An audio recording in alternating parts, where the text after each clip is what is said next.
When Americans turned on their radios, they heard not only the president, but also his wife.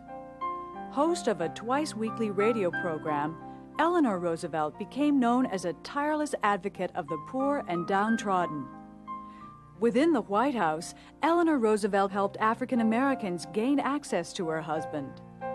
Thanks in large part to Eleanor's influence, a so-called Black Cabinet advised the president for the first time in United States history.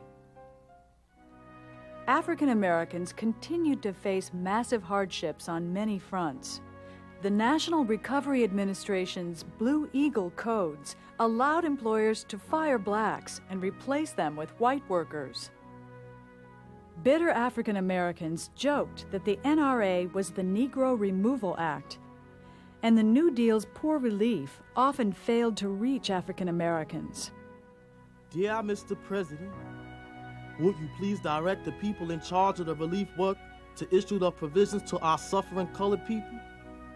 I'm sorry to worry you with this, Mr. President, but the relief officials here give us black folks nothing but a few cans of pickled meat.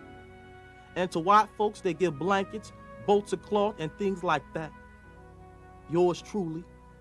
I can't sign my name, Mr. President. They will beat me up and run me away from here, and this is my home.